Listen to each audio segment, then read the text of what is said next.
गरुड़ ने श्री कृष्ण भगवान से पूछा, प्रभु, मनुष्य की मृत्यु के बाद अस्थि विसर्जन क्यों किया जाता है और इसका वास्तविक अर्थ क्या है? श्री कृष्ण भगवान बोले, गरुड़, अस्थि विसर्जन मृत व्यक्ति के दाह संस्कार के बाद किया जाने वाला एक पवित्र अनुष्ठान है। इसका अर्थ होता है चिता में जल गए मृत व्यक्ति की हड्डियों और राख को जल में विसर्जित करना। शास्त्रों के अनुसार अस्थियों का विसर्जन केवल पवित्र नदियों में ही किया जाना चाहिए, जिनमें गंगा नदी का महत्व सबसे अधिक है। इसी कारण हर वर्ष देश के हर कोने से करोड़ों लोग हरिद्वार और वाराणसी जैसे पुण्य स्थलों पर अस्थि विसर्जन के लिए आते हैं। गरुड़ ने पुनः पूछा, प्रभु, अस्थि विसर्जन में समय का इतना महत्व क्यों बताया गया है और दाह संस्कार के बाद तीसरे दिन तक ही अस्थि विसर्जन क्यों उचित माना गया है? तब श्री कृष्ण भगवान ने कहा, गरुड़, अस्थि विसर्जन का समय अत्यंत महत्वपूर्ण होता है। दाह संस्कार के बाद अधिकतम तीसरे दिन तक अस्थि विसर्जन कर देना ही श्रेष्ठ माना गया है। यदि तीसरे या चौथे दिन तक यह कार्य न हो पाए तो आत्मा की यात्रा में बाधा उत्पन्न होती है। तीसरे दिन ही अस्थियां इसलिए चुनी जाती हैं क्योंकि इसके पीछे एक गहरा रहस्य छिपा है, जिसे जानकर सामान्य मनुष्य आश्चर्य में पड़ जाता है।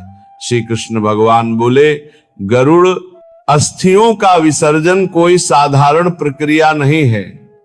यह कार्य इतना महत्वपूर्ण है कि यदि इसे सही समय और सही नियमों के साथ न किया जाए तो आत्मा को मुक्ति प्राप्त नहीं होती। इसका कारण यह है कि भौतिक शरीर पंच महाभूतों से बना होता है, अर्थात पृथ्वी, जल, अग्नि, वायु और आकाश। जब दाह संस्कार की क्रिया में शरीर को अग्नि दी जाती है, तब पृथ्वी, अग्नि, वायु और आकाश अपने अपने तत्व वापस प्राप्त कर लेते हैं, किंतु जब तक जल तत्व को अपना अंश प्राप्त नहीं होता तब तक यह चक्र पूर्ण नहीं होता। इसी कारण यदि अस्थि विसर्जन सही समय या नियमों से न किया जाए तो आत्मा न तो मुक्ति प्राप्त कर पाती है और न ही नया शरीर धारण कर पाती है। गरुड़ ने पूछा, प्रभु, शास्त्रों में अस्थि संचयन और विसर्जन के क्या विशेष नियम बताए गए हैं? तब श्री कृष्ण भगवान बोले, गरुड़, मृत्यु के दूसरे, तीसरे या चौथे दिन तक अस्थि संचयन अर्थात अस्थियों को एकत्र कर लेना चाहिए और इसके बाद इन अस्थियों का विसर्जन 10 दिनों के भीतर कर देना चाहिए। समाज में बहुत से लोग इस नियम का पालन करते हैं, किंतु इसके पीछे का वास्तविक रहस्य बहुत कम लोग जानते हैं। जिस व्यक्ति ने चिता को मुखाग्नि दी हो उसे अस्थियों का संचयन तीसरे दिन करना चाहिए और जिन लोगों ने मुखाग्नि नहीं दी है उन्हें दूसरे या तीसरे दिन ही अस्थियों का संचयन कर लेना चाहिए। श्री कृष्ण भगवान आगे बोले, गरुड़, दाह संस्कार के समय मंत्रों के उच्चारण से अस्थियों में आकाश और तेज तत्वों की संयुक्त ऊर्जा समाहित हो जाती है। ये ऊर्जा 3-4 दिनों के बाद धीरे धीरे क्षीण होने लगती है। जैसे जैसे यह ऊर्जा कम होती है, अस्थियों के चारों ओर बना सुरक्षा कवच भी कमजोर पड़ने लगता है। ऐसी स्थिति में श्मशान घाट में विचरण करने वाली अनिष्ट शक्तियां या प्रेत आत्माएं अस्थियों पर अधिकार कर सकती हैं और मृत व्यक्ति की आत्मा को कष्ट देती हैं।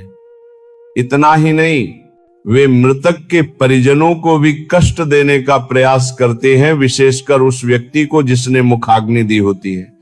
इसी कारण ऐसी स्थिति उत्पन्न होने से पहले ही अस्थियों को शमशान घाट से हटा लिया जाता है। गरुड़ ने कहा, प्रभु, लोग ये भी मानते हैं कि मुखाग्नि देने वाले व्यक्ति को श्मशान नहीं जाना चाहिए।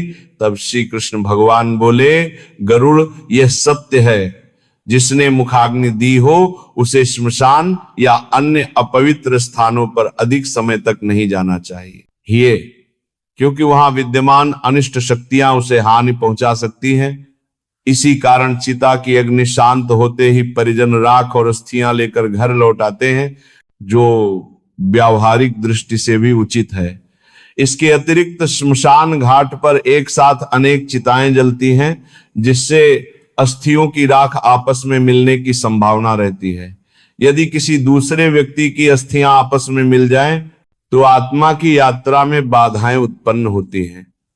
मान्यता है कि पापी आत्मा की अस्थियां यदि पुण्य आत्मा की अस्थियों से मिल जाएं, तो वह पुण्य आत्मा को आगे की यात्रा में कष्ट देती है। इसी कारण तीसरे दिन ही अस्थियां चुन लेना आवश्यक माना गया है। श्री कृष्ण भगवान ने कहा, गरुड़, जहां शव को अग्नि दी गई हो, वहां से अस्थियों को लाने से पहले विधिवत पूजा करना अनिवार्य है। इसके बाद अस्थियों का संचयन कर उन्हें मिट्टी के पात्र में रखकर सफेद वस्त्र से ढक देना चाहिए और गंगा घाट ले जाना चाहिए। वहां अस्थियों को दूध और जल से धोकर चंदन लगाकर एक दोने में रखकर गंगा जी में विसर्जित कर देना चाहिए। जिस मृत व्यक्ति की अस्थियां 10 दिनों के भीतर गंगा